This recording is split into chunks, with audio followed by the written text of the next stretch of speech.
Welcome back to the podcast, everybody. I'm your host, Patrick Teahan, LICSW, childhood trauma specialist.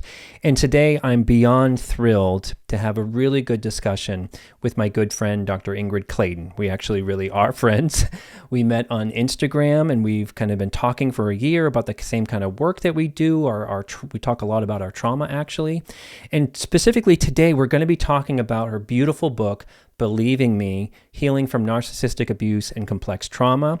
When I read the book, I couldn't put it down because there were just so many parallels between my own life, our own trauma, and we discussed that as friends. And what we're going to get into today is something that I call the untouchable mother. This is the mother who denies that we went through anything.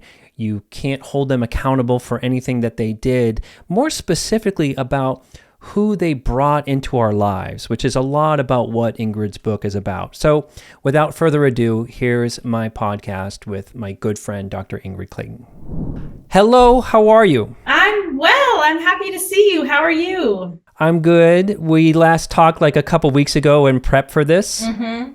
I'm excited to hear your lens on some aspects of my story because I just think your perspective feels so unique and important and accessible. And because it's so accessible, I think I experience what a lot of people do, that it helps me reflect on things I didn't even know about my own experience. So no pressure, but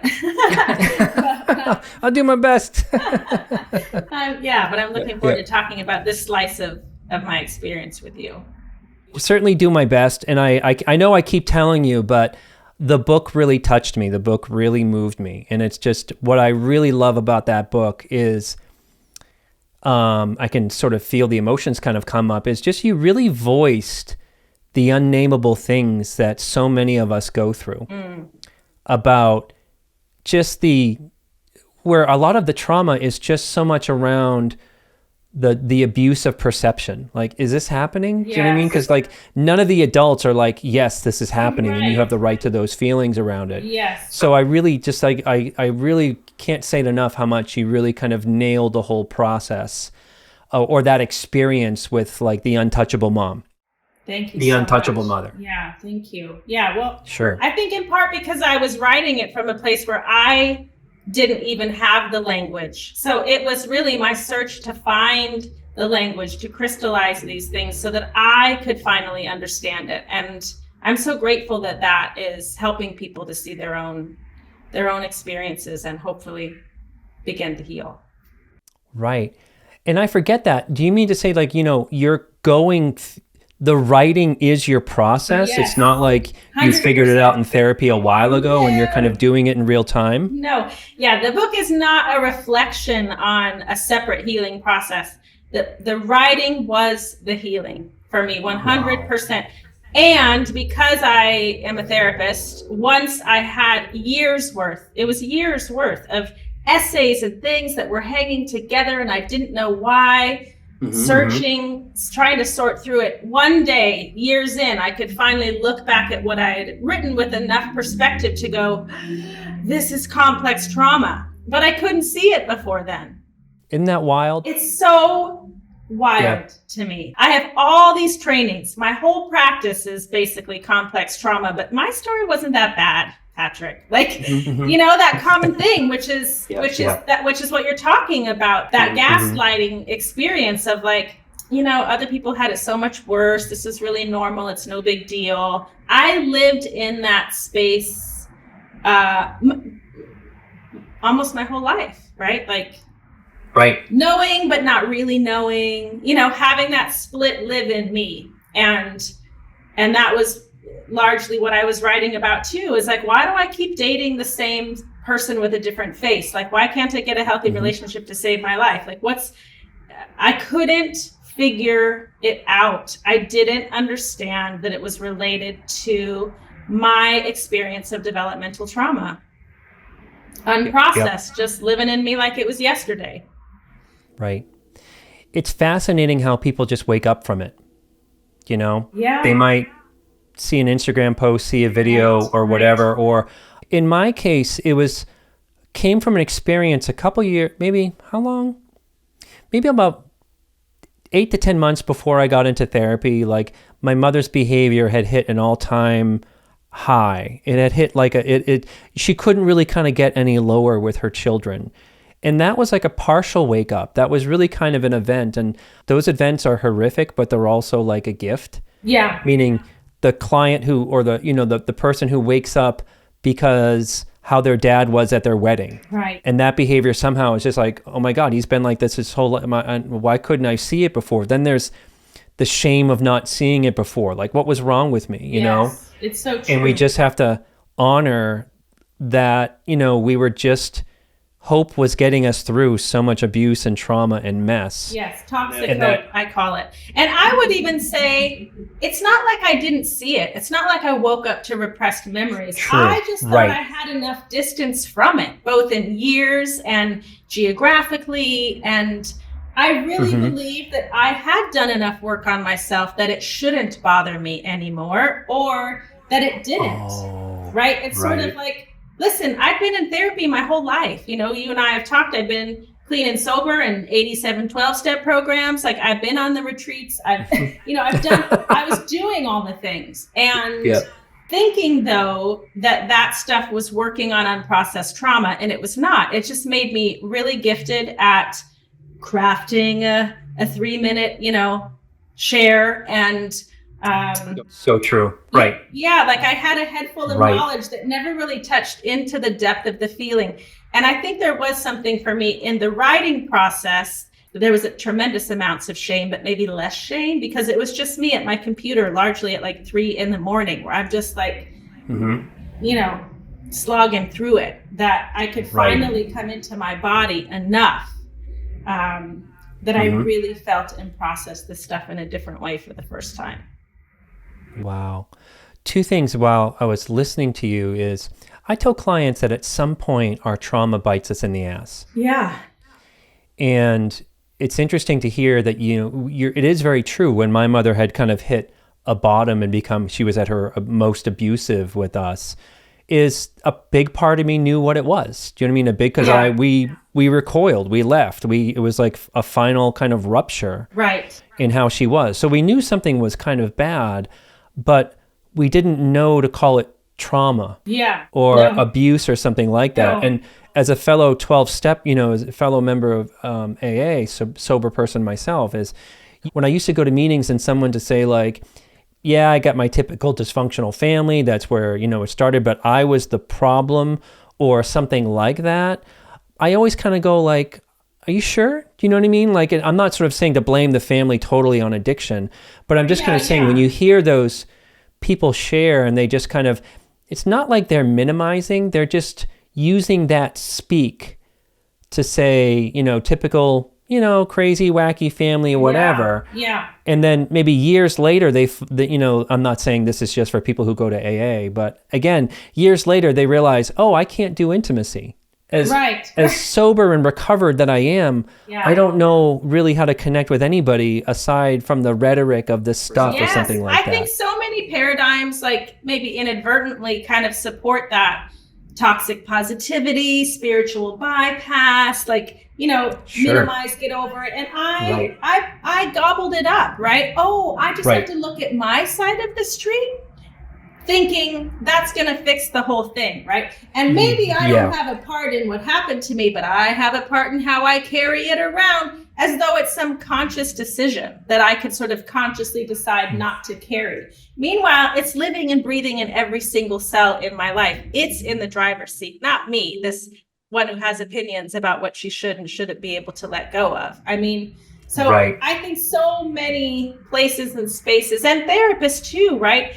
They want to feel like they're doing a good job. Clients want to feel like they're good clients. And so they're like, I feel so much better now. Thank you for giving me those affirmations. It's like, no.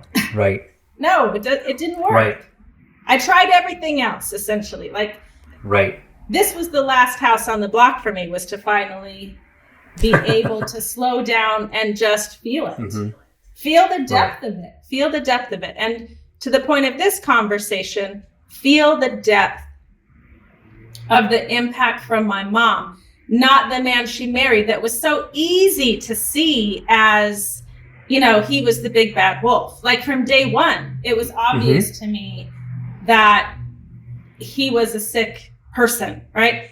But my mom, in contrast, looked sort of healthy. She looked sort of like, I'm at the mercy of him too, which sort of made me feel this connection, like, and that notion of hope about like, well, she must see it like I see it, right? I endowed her with this ability to see things the way that I saw it. And if that was the case, well, she's going to come out of this spell any minute, right? Like, I literally believed that on some level my whole life.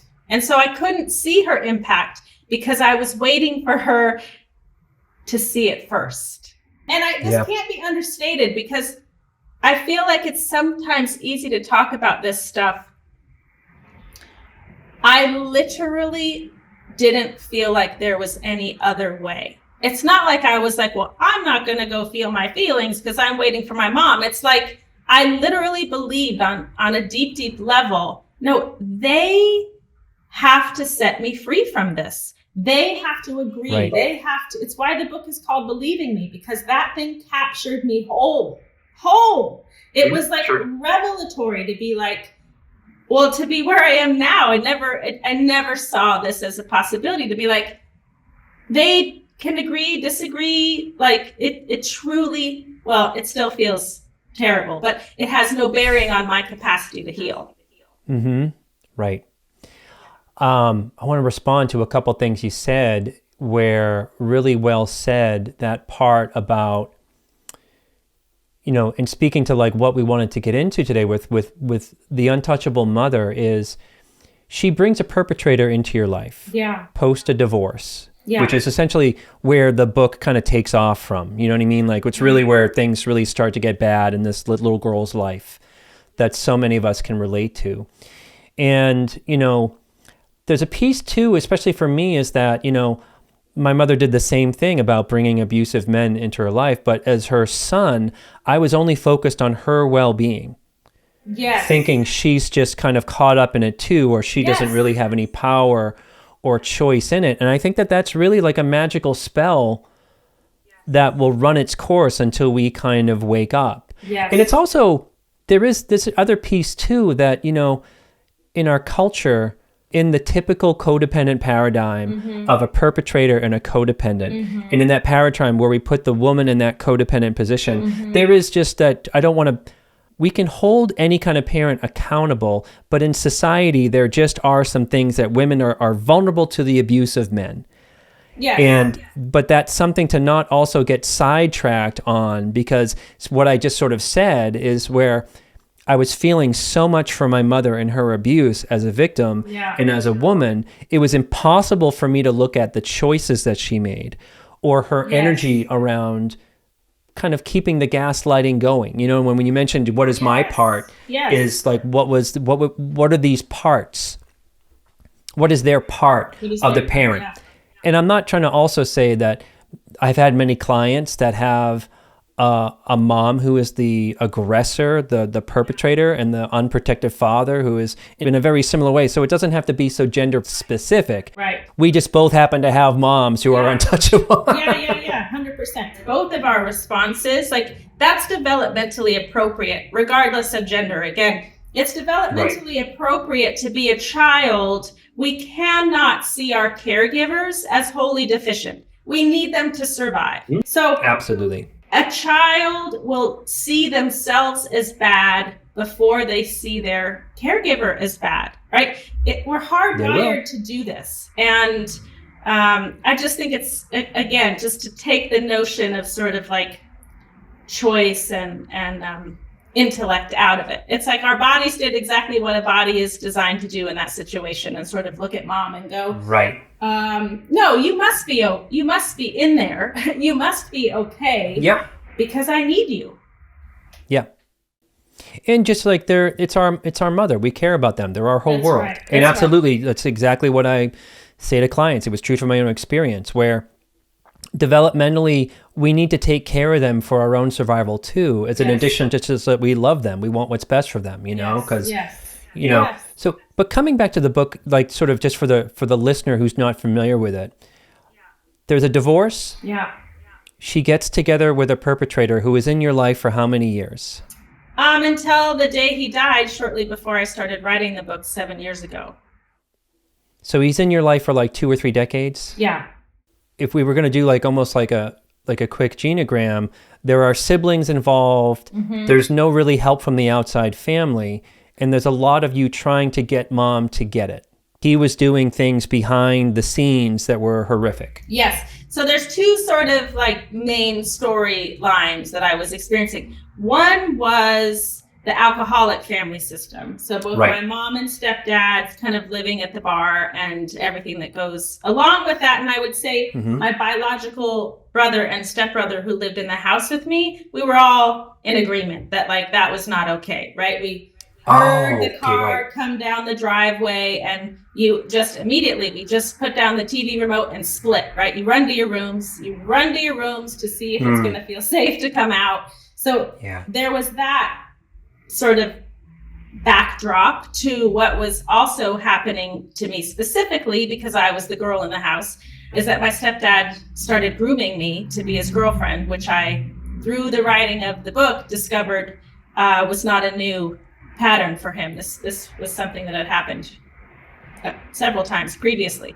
So that was the piece where I was like, I'm the only one experiencing this. So is it happening? Are those his intentions? Is this really going on? Why I resonated with the book so much, it was so similar. There's the alcoholic family. There's also so much neglect going on. Do you know what I mean? Because it's like they're together as a couple spending most of their time in a bar. Yeah. And kids in the 90s and whatever, you know what I mean? It's just like the typical kind of firestorm mess that kind of happens, but just a lot of sad disconnection, you know, is what I remember as well. Yes. But also, like you mentioned, how did you find out, can you remind me again, how did you find out that there were other victims was it a prior marriage that he had? What was the? Yes. Well, I had always heard stories about his past, but, you know, they were his retelling of stories. And so they were dressed up in these fairy tale sort of scenarios. But I did know that his second wife, so my mom was wife number 3. I knew that his second wife was very young when they got married. But again, it was sort of like, it was young love, you know, that kind of a thing. But when I was writing the book and I was willing to go to any length to validate what happened to me, I called social services who went to records in some warehouse, like towns over in the Colorado mountains to see if they could find my files. I mean, I was relentless, just like, what did people see? How were they talking about it? What was going on? So I called anyone who would pick up the phone and hear from me, including my stepdad's second wife.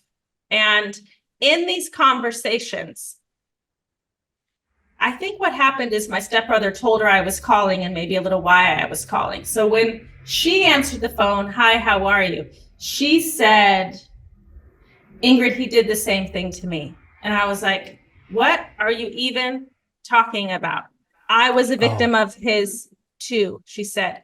And then she rolls out this story that the specifics were so different, and yet some of them were the exact same. But the whole thing was like putting tracing paper over my own experience, only she ended up marrying him. She ended up having a child with him, right? It was devastating what happened.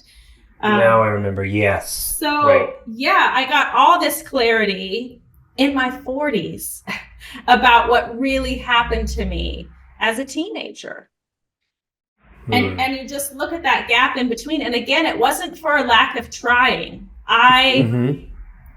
I did organize an intervention with social services. I kind of called in all the troops, like, something is wrong. We need to talk about this. And essentially, how old were you when you did that? 16. I was 16. And I was desperate, you know? Yeah. And I think that is what really struck me in the book and was also very similar to my experience with my sibling, is we found information on the new perpetrator that my mom brought in as well. You know what I mean? Like, there were phone calls to an ex-wife and confirmed all that. I'm just kind of recalling now, like, there was just so much in your book that was so heartbreaking and powerful. But speaking to that is, I think for the listener who has grown up in a similar way in about the ways that reality is having an existential crisis because you're 16 years old, you're going for this Hail Mary of social services coming in and doing something, and you've got the evidence. And maybe we should kind of start there. Could you, because this is what I remember about that scene, is that you do this whole self-driven intervention, you're terrified, and there's a school meeting that they bring in your mom. And I think when I was reading the book, and that's when I go like, oh my God, she's got an untouchable mother too.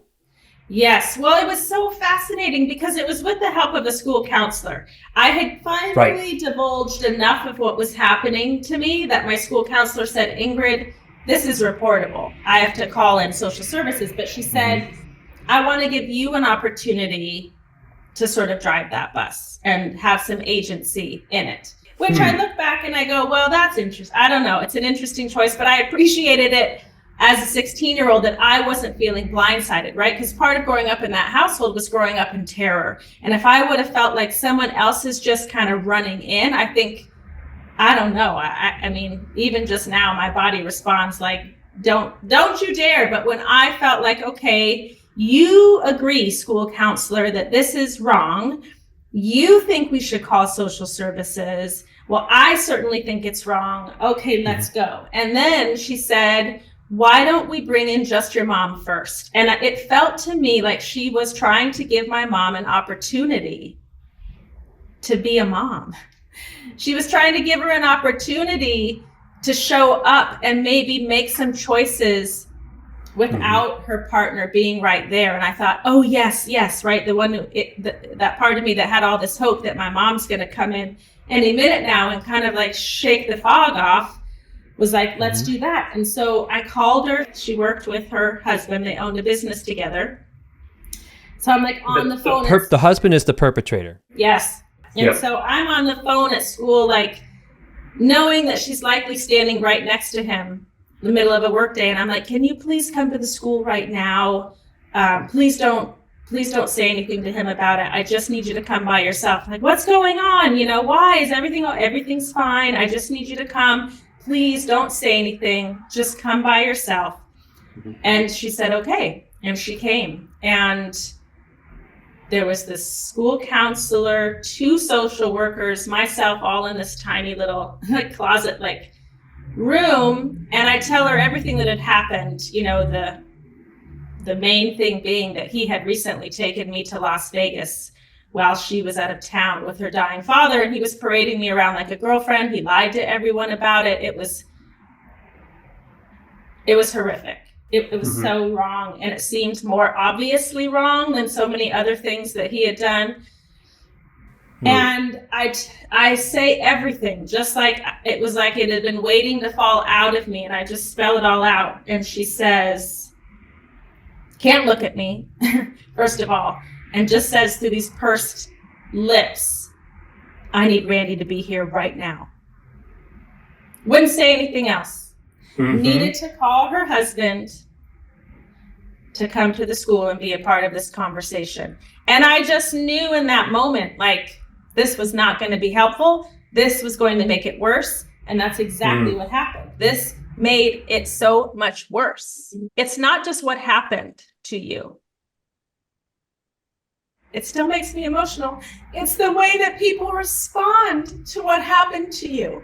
That was almost worse, because as a child, I was more vulnerable, asking for help than I'd ever been. And what I was told is, you're a liar, you made it all up, you're selfish, you're the problem. And so what I learned is, don't advocate for yourself. Don't speak up. I learned, let it go, move on, put on the blinders. It's safer that way. Right.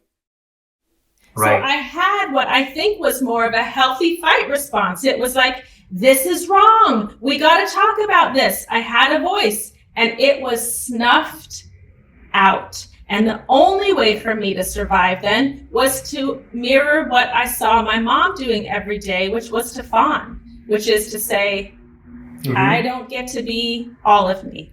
I have to appease and please and go along and stuff it and drink and turn to all these other ways to cope because that's all I had. Right. And I want to honor that the pain and the emotions still come up when we're talking about it, when we're really kind of telling our truth. Yeah. That's what kind of happens. But just for the listener, to just take in a moment where I know that the listener, including myself, has been there at a place where fighting back doesn't work. Yeah. And I think, especially around the teenage years, I think that that's where we start to slip into some deeper depressions.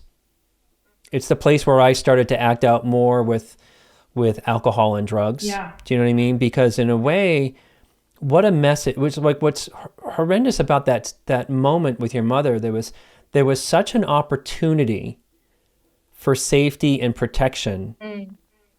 And also, as a parent, we want to be teaching our kids that they have some power. Yeah. That they have some sort of safety. Yeah. And you're with essentially predator, pedophile stepdad. Yeah. Who's long game grooming you. Yeah. And she goes to a place of, it's a little bit like in my mind, she's sort of saying, well, now you're in trouble and you're not going to get me in trouble. That's right. And I don't want to be in trouble. That is, I love the way I want him to saying be that. here. You're in trouble and I'm not going to let you get me in trouble. God, that's good. That's it. That's it. We have very similar mothers. In those moments where I would bring things up to her, she kind of goes, oh no. Yeah. And then she goes, it wasn't me, I wasn't there, it didn't happen. You know, or at best, at worst, it was like through clenched teeth, like, how dare you bring this up to me right now? You know, like, and it just kind of breaks a kid, to be honest. And we have to find hopefully a safe place later to reclaim some power and have our kind of emotional day in court with it, because wow. Which is what the writing was, which is also why when I think I've told this to you in previous phone calls, that there's this part of me that's so jealous of your story, because I feel like you ended up with a really gifted therapist who understood these things, understood trauma long before, anybody else really. And so I was trying to have my reckoning. I just felt like I was on a hamster wheel, like working so hard and going nowhere, which again perpetuated the shame of like, what is wrong? Like, there's no one who's worked harder. I went and got 3 degrees in psychology, built my life around understanding, and still at my core was just full of toxic shame, couldn't understand why I couldn't be more free. And and now I know why, but it doesn't take away the fact that, man, that's decades lost. It's decades lost. And it's another reason why I wrote the book, but also really felt passionate about sharing it, because I don't want people to live there for decades if they don't have to. To put a plug in that I'm sure many people do, they want to see the change in our profession. We're both licensed clinicians. Yes. Oh my gosh. And we're both, I love what I do, but I'm also, I don't want to therapist bash, because I know that there's a lot of good therapists out there too, but there's also a lot of people that in those years, I can see the therapists that you had. They might have been good people. They might have gotten you out of a spot, but they might have kind of said, well, time will heal all those wounds. Or they might have said, but she's your mom, if you had a really kind of a bad one. Or it might have just been cerebral and talk about like, well, I could see why your attachment wound is this. What are you going to do? Right. All of the above, not maybe as explicitly, but all of the above, right? Like, right. We can't change the past, all that kind of stuff. It's like, okay, trauma means the past is living in me now. Yeah. Don't gaslight me into think like, oh, right, that happened so long ago. Right. Or at least ask yourself, am I being honest about my understanding of trauma?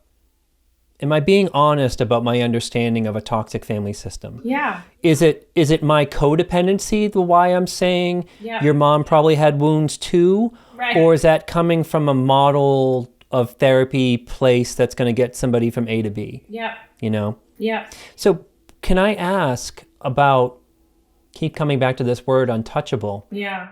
Like, not speaking to what I just said, we don't have to psychoanalyze your mom and know what, but in a way, like, what is it about your mom that she can compartmentalize all that stuff and get mad that you're going to get into trouble? Like, what do you know? What do you kind of see that's going on there? Because I think for the listener, in some ways, it's not that important to explain the parental behavior, but it does kind of, I'm more talking about, let's define the emotional immaturity, not so much about what happened to them, I guess. Yeah, I mean, to be honest, I don't even know the underpinnings of my mom's specific traumatic events or what happened to her, but I know what I witnessed and experienced. And there's one story that I wrote in the book where I'd gone to visit. I think I was in my 20s, and I'm standing in the kitchen and I'm talking to her. I'm just telling some kind of innocuous story. I'm like, Mom. She is like feet away from me and she's so dissociated. She is not there. I didn't have the language of dissociation then, but that's what it was. And I literally saw her come back into her body and turn to me. This remains maybe the only really honest moment that we've had ever. And she said, Ingrid, my life is so painful. I just have to disappear sometimes. And I was like, wow, okay, so she does know. She does know that she leaves. Yeah. She does know. Right. And so I think there was a lot of dissociation. I think, that classic codependency fawning. Like when I think about when you were saying your mom would sort of say through gritted teeth, like, don't get me in trouble, essentially. What I saw is the minute that my mom married this man, his name is Randy, I now also know that he really is a classic narcissistic personality disorder. He came into the picture and my mom just fell in line. It was like she did disappear before my very eyes. She wasn't my mother anymore. He was the parental figure. She didn't have a voice anymore. It was his voice. It was his voice, even when it was coming through her body. Like she would only say things that I know she knew that he had said before, because that was the only safe thing to say. So it's like, it's just like I did not have a mom. I had someone who was on puppet strings, who was, there in body some of the time, but no one was home. Right. Or she was drunk, like really intoxicated a lot of the time, right? All these different ways of sort of checking out. We'll just get absorbed into somebody else's life because we don't have a sense of self. Yeah. Like I've even done that. You know what I mean? Like it's just because it's where, and the thinking about that, like for the listener is, where there's many childhood trauma survivors who had a mother who couldn't live without a man in her life. Yep. My mom never did. She never lived alone a day in her life. Right. She went from living with her parents to marrying my dad and living with him, to leaving that marriage and seamlessly moving into marriage number 2. She didn't live alone a day in her life until he died. Wow.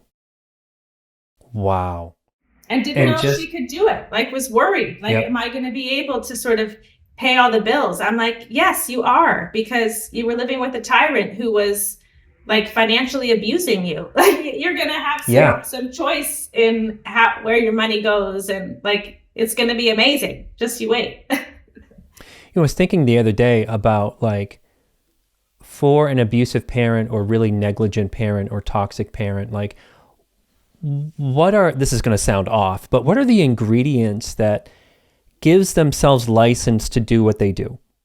Yeah. In my mom's ingredients is sort of like addiction, dissociation. And my mom has this thing about just like, I can't handle that. I just need to focus on this. I can't handle that. Yes. Like, like there's just such a... Yes. My mom said those same words when I approached her about writing this book and said, hey, I really need to talk about this stuff. She's like, okay, I understand, but I just can't handle that right now. And I was like, okay, well, it's been, her husband of 30 plus years just died. Let me give her some time. There's never a good time. There's never enough bandwidth. Yep. My mother is the most nasty or reactive when she's either hungover or when you bring her a chunk of reality that you have to bring up. And that reality she's going to have a part to play in that reality. So I think that's just kind of a quality about, like, in a way about, I'm just kind of, maybe we'll never really quite define it, and maybe it's really not that important, but to the listener is, I think why I wanted to have you on the podcast is we both reached a point of giving up on and letting going of trying to still touch somebody who's untouchable. Yeah. And I find that's a magical moment. The most painful moment in my life is giving up on having a connection with my mother. Hands down, the most painful moment. Me too. I think we need to spend some time here because it's so big. It's the most painful. Broke me. Moment in both of our lives, digesting the truth of that and walking away and grieving what never was, what you wanted it to be, all of it. That's where things started to get better. Yep. That's when I started to recover, is giving up on that dream, whatever it was. As a little boy trying to cure my mother's grief, trying to cure her depression, try to fix her relationships with men, and giving up on that. That's the beginning for me of having a sense of self. Healing from trauma, like, it's more painful than the trauma itself. And I think what we're talking about speaks to that awareness and digestion and processing of what actually happened was more painful than whatever happened in my childhood. It was like so intense, but it was the thing that unhooked me. It was. Right. I think I said in a group one time when I was running groups, I think I said, they were asking what is codependency, trying to really explain codependency. Yeah. And I had heard something, it's like a magic code. Like if you had this magical complex key, remember the stupid keys that you would get on a CD-ROM, like some stupid, if we just figure out the magic key that can just get through to our mom and let them know or connect with them on some way, that we believe that there is that key. And I think recovery is when we kind of say, oh, there's no key would do this. Yeah. It's not that the key is broken, it's the receiver is broken. That's just so right. I'm just feeling the truth of it in my body and how hard that really is, right? To acknowledge that. And I spoke to that process in my writing, that when it was really coming down and hitting me, because many years after I started writing and it was becoming clearer and clearer, and I was talking to anyone who would listen, the one person I hadn't talked to was my mom. And I thought, okay, I'm going to have to face it. And she wasn't ready. But it was like saying I'm not ready. I interpreted to mean like, well, she's not ready now, Patrick, but she's going to be ready any day now. It was like enough to satiate me for a little while longer until it wasn't. Oh, right. Telling her best friend, who I'm so grateful has been a friend to me in all of this, she started screaming one night, Ingrid's a liar, Ingrid's a liar. She made it all up. And it was like, after I'd done all this work for years and years to reclaim what happened to me and what it did to me, and this desperate need to heal now, not just for me, but for my own son. It's so funny. For years, I was like focusing on her denial. I was like, I'm trying to get her to come out of her denial. I was the one who was in denial about my mom's capacity and that she was going to come out of this spell any day now. I had to come out of that denial. And when I did, it was just so brutal. I just remember nights like sneaking out of bed because I can't even tell my husband because I'm so ashamed that my own mom doesn't love me. And she thinks like no one in my life, I'm pretty certain. Someone tell me if I'm wrong. I think no one who actually knows me on any level would call me a selfish liar. Right. Like, in a way, there's something so far from my character. It's like, what are you talking? But that's how my mother sees me.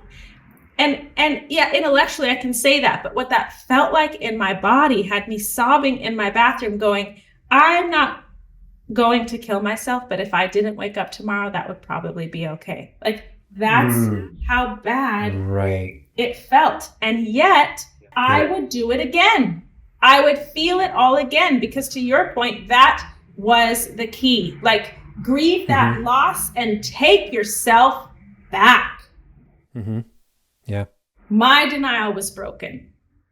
One thing I find interesting, Ingrid, is that she says, I can't think about that to you, but then to somebody else, she needs to call you a liar. Right. And I think I just want to kind of sit with that for a minute, because I relate to it so much in a way that my mother, if I've brought up something hard with her, she has actually kind of half been with me in that moment. And it was kind of okay. It was specifically, I actually made an amends to my mother in my 12-step work. Yeah. Which was also a hard thing to do, but I was apologizing for how I acted out in my addiction. Right. But it was not concerning anything that she kind of did. In fact, she, these parents, I think, we kind of know now that we're set up for the addiction through the pain of childhood trauma. So it's a complicated thing.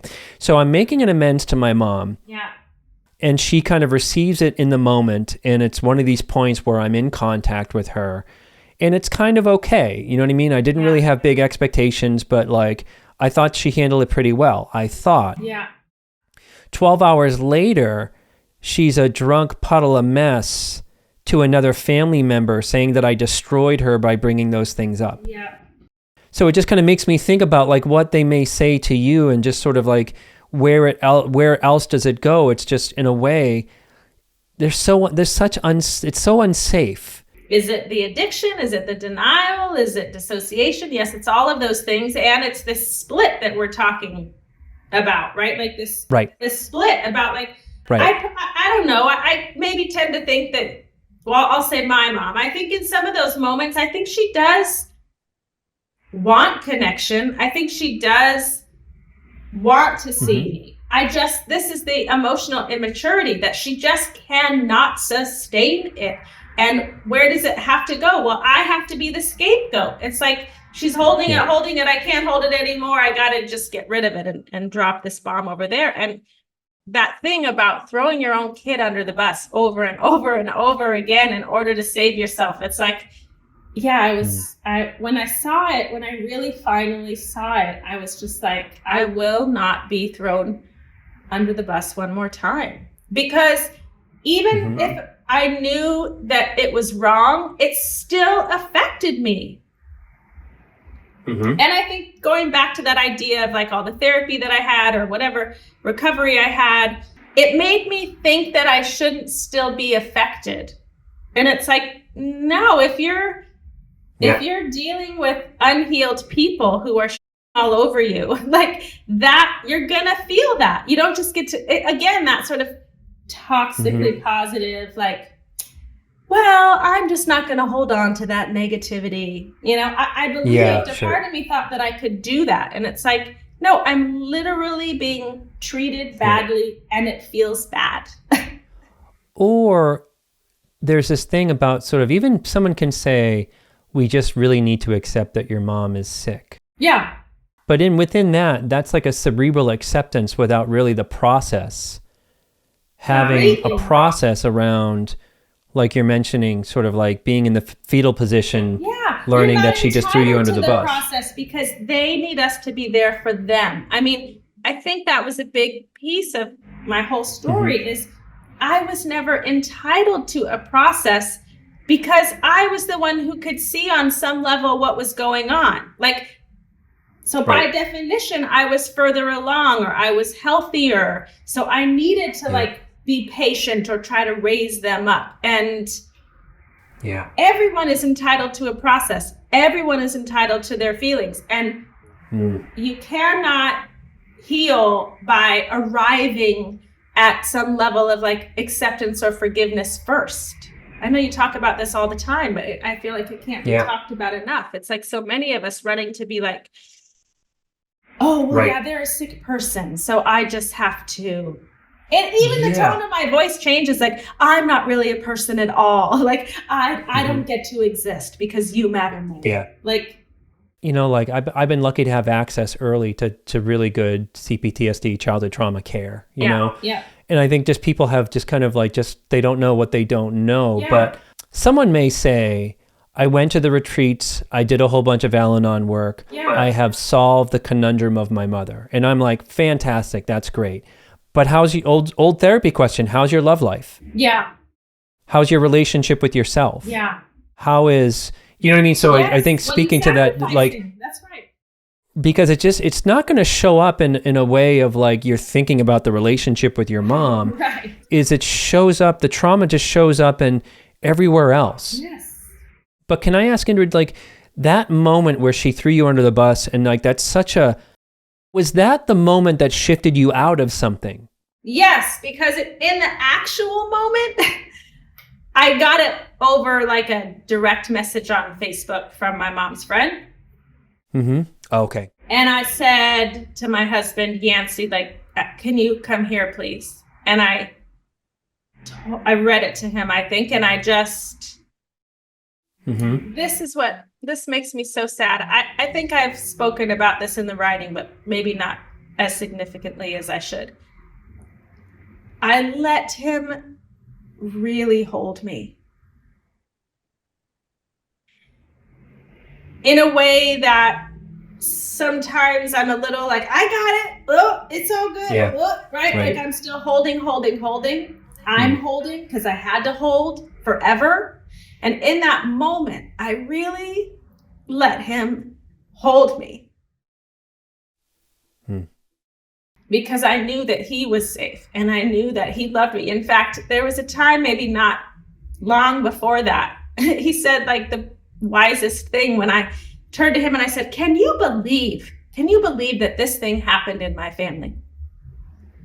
And he said, Ingrid, the only shocking thing about what happens in your family is that you still find it so shocking. Yeah.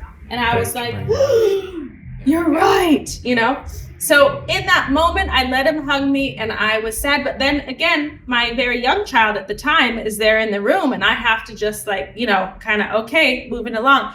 It was either that night or the night after, in the middle of the night, I was sort of woken up and the feelings really started to come for me.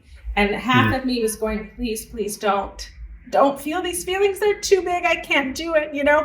And then don't wake him because I feel so devastated. I don't want anyone to see me in the, like, it's almost like the most primitive, ugly state you can ever imagine being in. That's what was coming for me. It was like heat. It was just moving in on my body. And that's when I had to just like creepily kind of like sneak out of the bedroom and go into the bathroom.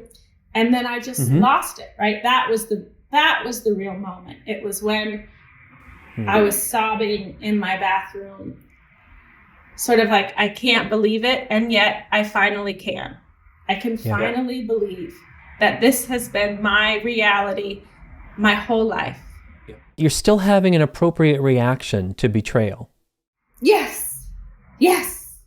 It's just going to probably sound wildly inappropriate, and I don't mean to like dismiss your feelings, but it's almost like finding out like the Emperor in Star Wars is actually an evil Sith Lord. You know what I mean? Like there's just like where are we? You know what I mean? And just having that's the thing about like if I was never entitled to a process before because they needed it more than I did, right? Like because they're sick or whatever, or they're alcoholics or they're fill in the blank. It is like that. It is like, you know, I don't know, probably lots of other examples I can't think of right now, but it's both monumental and sort of like my husband being like, not that shocking at all. Like this is the reality that you've lived in your whole life. One of the later stages in healing is when we give up on the potential of a relationship with that partner or parent or whatever. And we kind of hit bottom for it. And it sucks that we have to go through a bottom You know what I mean? And I'm not trying to be like, look on the bright side, but I think for the listener is that, there's many people out there that are still fighting the good fight with a parent. When you hit bottom, it's going to be we're holding any punches. It's going to be pretty horrific. Yeah. It's going to be really bad. You're going to have your heart broken. Yes. But it's really the place where it's really like this crazy opportunity within a crisis.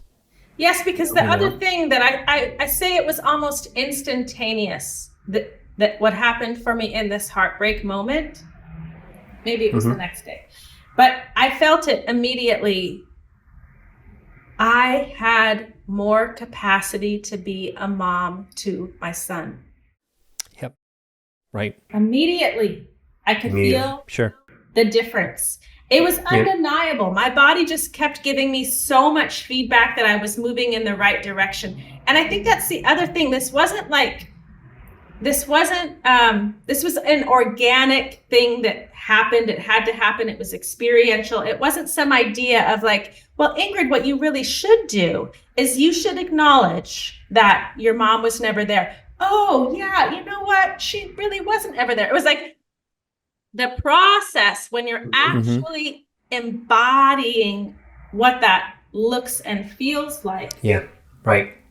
The ripple effects were, like I said, just magnified almost every single day. I say this too, I think somewhere in the writing, it was like almost touching my own skin. Like, Patrick, I'm a real live boy. Like I was Pinocchio becoming embodied for the first time ever. Like that is what it felt like. Right. I want to talk about that because it's like my experience of those moments are like you're feeling in color for the first time. Yes, 100%. Seeing in color. I remember being on street corners and seeing signs for gas stations that I've driven by a million times. And suddenly it was like, that is the brightest red and blue I've ever seen. And look at all the people, like other people are in their bodies and they're like in their cars. It just dropped me into my body and into the world in a way I'd never been. My experience was when that happened and I started getting real about my untouchable mother is I could be around people for the first time and be comfortable in my own skin. And it doesn't still make sense to me. I just think that when we experience a level of truth and we have a shift in our trauma, those shifts just kind of happen. And what you went through with your mom is a lot. It could have simply just become another re-traumatizing moment with her. Yeah. It could have been just another re-traumatization. Yeah. Where you dusted yourself off and then went on a website, looked up some boundary stuff, and then at Thanksgiving you're right back at it with her, trying to get her to like wake up a little bit about having a connection with your son or whatever. That's usually how those things go, you know? Yeah. And you had what my mentor, we do like experiential therapy where the idea is, well, there's all types of experiential therapy, but in our world, it's like you experience the trauma, you bring it up, and you have a different outcome with it. Yeah. Meaning that maybe you get to hold on to some truth, or maybe the perpetrator goes away in some level, or you're able to talk about, you're able to separate this, like the shame you carry about your family and just put that on your family.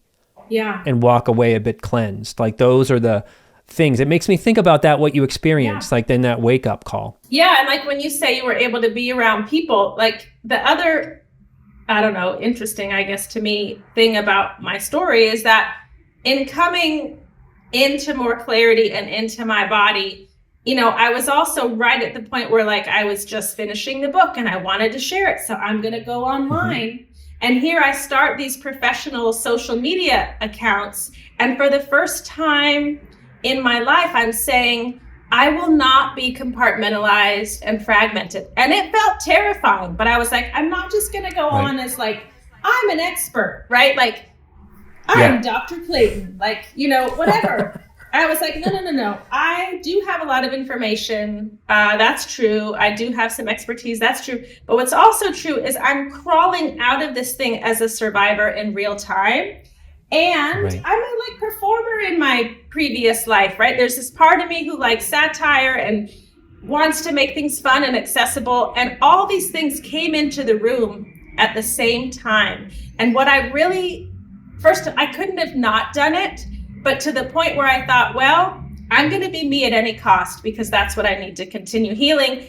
And I really thought I'm going to tank my career at the same time. Like all credibility was just going to be gone. It felt like that's how big the risk felt to like be me, you know? Like, of course, if I'm actually me, Patrick, I'm going to like, you know, alienate everybody and they're just going to see, you know, how horrible I am. So it was shocking a little bit to be like, oh, no, you're laughing with me because this is funny, or you're identifying. And it just continued to amplify this experience of being in the world, being who I actually am in the world in a way that, you know, my family never could see me. And suddenly I'm being seen.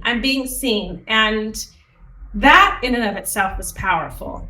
This book really was, you know, I'm not going to lie, it's hard to read because it was so both well written, and I felt like you were speaking for many, many survivors. You know, when you think about someone who's just going to pick up your book, is what do you want them to walk away with in sharing that experience and sharing your process? And incidentally, like you and I are in the business of about talking about hard stuff.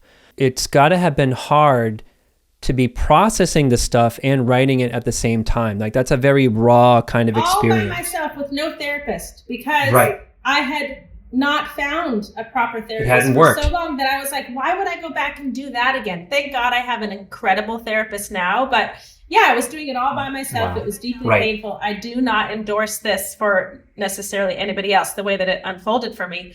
But to that earlier question, I mean, it's the thing that always comes when I'm asked that. If people take anything away, I want them to know that they are not broken. They are not. I really, truly, Patrick, felt broken because I could not solve this riddle after trying so hard for so long that I thought it must be me. And I don't feel that way anymore. Like, no one can look at me and say, you're a selfish liar. Like, I'd be like, you're out of your mind. You know what I mean? Like, I know who I am. And who I am, I love who I am. So beautiful. Anything along that spectrum, from just like being in touch with their humanity in a compassionate way. It's just like, you make sense. You make sense. We make sense. Right. I think what somebody would get out of your book is not only the resonance, but I wonder if they would have their own shift in reclaiming some of their own lost perception. I mean, that's honestly the feedback that I get. And I'm so grateful for that it wasn't until the final hour that I changed the title to Believing Me. And at the point I even thought like, oh, it's too declarative. I can't say that. It's like too something. And like so many other things about the writing, I feel like it was further along in its healing than I was in mine. Like it just kept pulling me further, me. Right. And so all the way up till the very end with the title. And now I'm so glad that that's what I chose, because that's the piece that people write to me about. And they say, Ingrid, I believe you. And now I can believe what really happened to me too, and get out of the debate. I really think that there are horrific things that happen to children that they go through in this childhood trauma world, you know, or humans not really that being great at being families or whatever. I don't, but I really think in my heart that as we grow into adults, is the biggest setback is the abuse that we went through around perception. Yeah. Like, in other words, is for my mom to be lying about that she got drunk in the living room and then vomited all over the place and was a dramatic mess and did all that. And then if I'm mad at her the next day for doing all that, and then she says it doesn't happen, is I actually think the witnessing of it, as horrific as it is less abusive than telling somebody it didn't happen. I agree. Or that, just because, you know, it's just like there's been countless times in your childhood, my childhood, where you literally just had to hold on to the desk and sort of say, where are we now? Yeah. Like, what is actually happening? Yesterday, you were ready to leave him. Yeah. And you were grateful that I brought it up or whatever. And Yeah. I felt safe and I packed my bags and Yeah. whatever. And now today, you're like, you know, you got to run out to make sure he gets Sanka because he really loves Sanka or some shit. Yes, like, oh, how silly. No, we're not going anywhere. Right. Yeah. Yeah. I Right. think about seeing my mom with a black eye and being horrified. And like my whole Same. body is Yeah. responding and going, this is wrong. Yeah. But asking her about it, and she goes, oh, he threw the remote control and, you know, I didn't catch it. And I'm like, oh, so it just literally just socked you in the eye. Like you didn't move. Yeah. So my body knows, no, this Yeah. is wrong and I'm unsafe. But now I'm even more unsafe because you're lying to Right. me about it. We should do this every week. I've loved this conversation. Oh, this was amazing. Thank you so I much. love connecting with you. I will have all your information, your Instagram, your website, links to the book. For anyone who's listening, it'll be in the podcast details, the video details. The book is called Believing Me, Healing from Narcissistic Abuse and Complex Trauma. Yeah. And thank you so much for doing this with me. Thank you for reading my story, Patrick, and receiving it, and for all the work that you do. But I personally feel very touched by the work that you do, and I'm so grateful. Thank you. And thanks for being a pal. I know. I love that I got to meet you through doing this work. It's a big gift. Right. We'll see you next time. Thank you so much.